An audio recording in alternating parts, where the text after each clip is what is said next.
Hallo, wie geht's? Vor ungefähr 4 Monaten habe ich mir das iPhone 12 Mini gekauft. Dazu hatte ich ein Video gemacht, das verlinke ich euch mal hier oben links. Ob das iPhone 12 Mini immer noch das perfekte iPhone für mich ist oder ob es eine falsche Entscheidung war, das erzähle ich euch jetzt. Der Hauptgrund, das 12 Mini damals zu kaufen, war auf jeden Fall die Größe. Und die, muss ich sagen, ist nach wie vor für mich die perfekte Größe. Ich finde, alle Standard-iPhones sollten diese Größe haben. Es ist perfekt. Es passt super in die Trikottasche ich fahre Rennrad, vom Rennradtrikot hinten rein. In jede Hosentasche passt super. Und auch sonst findest du im Rucksack immer irgendwie eine Tasche, wo das gut reinpasst. Es ist klein, handlich und ja, das Gewicht passt auch. Also vom Größenstandpunkt her perfekt. Wenn ein Gerät von seinen Abmessungen kleiner ist, dann schrumpft natürlich auch die Displaygröße, zum Beispiel zum 12 Pro oder 12 Pro Max sogar. Und ich komme damit aber super klar, also um Videos anzuschauen, um im Social Media irgendwie Texte zu lesen oder so, ist die Schriftgrößen für mich völlig ausreichend. Also das funktioniert für mich super. Einzig, wenn man Nachrichten schreibt oder E-Mails, längere Geschichten, ist das Tippen also nicht für mich ein Problem, da ich relativ kleine Hände habe. Aber das könnte für manche ein Problem werden, weil natürlich die Buttons oder Tasten in Anführungsstrichen auch enger zusammenliegen und man da vielleicht hier und da mal die falsche erwischt. Ich nutze meinen Mini auch oft für Fotos und bearbeite die dann auch direkt. Ich habe da die Lightroom-App hier drauf und muss gestehen, dass ich da auch die ganzen Masken und so weiter, was ich da in Lightroom als Bearbeitungswerkzeuge zur Verfügung habe, kann ich hier so bedienen. Also die Displaygröße auch hier für mich kein Problem.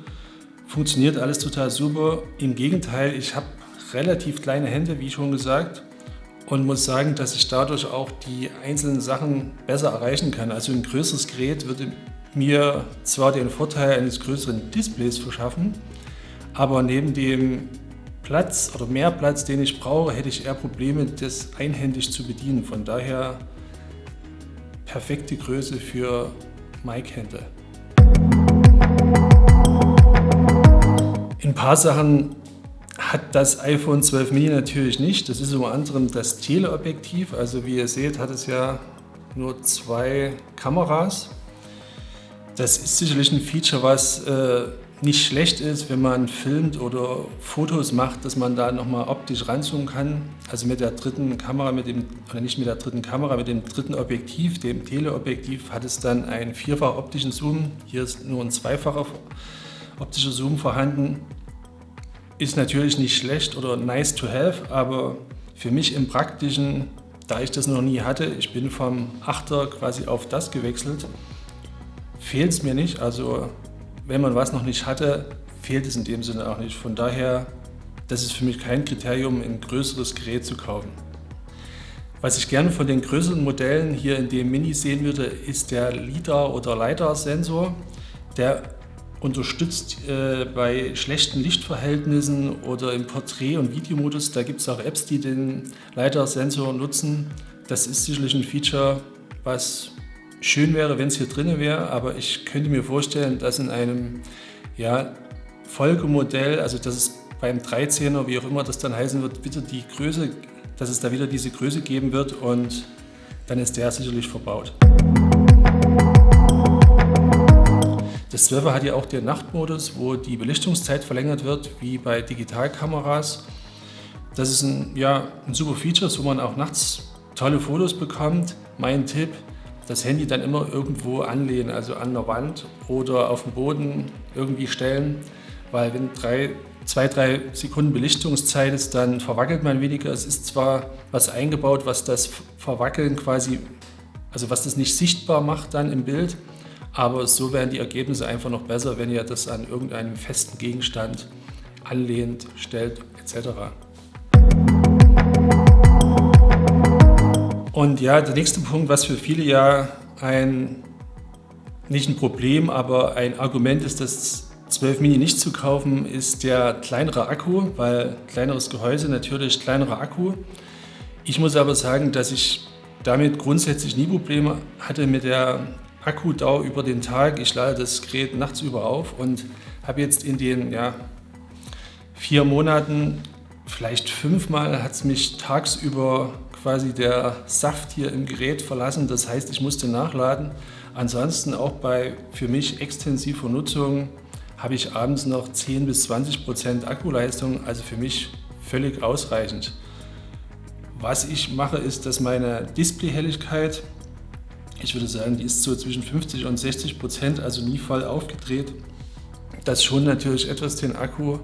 Es hat natürlich auch einen Einfluss, ob man oft im WLAN unterwegs ist, das spart auch Strom, oder ob man draußen unterwegs ist. Aber bei meiner täglichen Nutzung, Videos, Fotos, auch in Adobe Rush teilweise Videos schneiden und dann im Gerät selber rausrendern, Fotos in Lightroom bearbeiten, Social Media nutzen, gucken, telefonieren. Also für mich der Akku kein Problem, völlig ausreichend für meine Anwendungszwecke. Wenn bei eurem 12 Mini der Akku oft leer ist und ihr quasi damit nicht einen Tag überlegt, ist es vielleicht auch mal eine Idee, über euer Nutzungsverhalten nachzudenken, weil den Akku jeden Tag oder sehr oft leer zu saugen, das bedarf schon aus meiner Sicht echt harter Arbeit am Handy und vielleicht ist das so ein bisschen zu viel. Also macht lieber ein Foto, bearbeitet es dann später am Rechner, geht raus, genießt die Natur und nicht so viel am Handy trotzdem bleiben, ne? Immer dran denken. Also abschließend kann ich sagen, 4 Monate Nutzung, ich bin echt super zufrieden. Für mich schlägt die kleineren Abmessungen schlagen auf jeden Fall die fehlenden Features.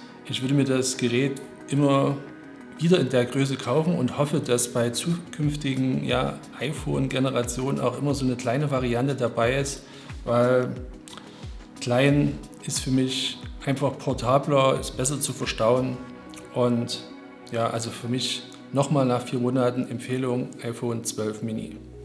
Wie sind eure Erfahrungen mit dem iPhone 12 Mini? Habt ihr euch das auch zugelegt und seid ihr immer noch zufrieden? Das könnt ihr ja mal drunter kommentieren. Ansonsten, wenn euch das Video gefallen hat, gebt mir ein Like, abonniert meinen Kanal für weitere Videos. Peace and out!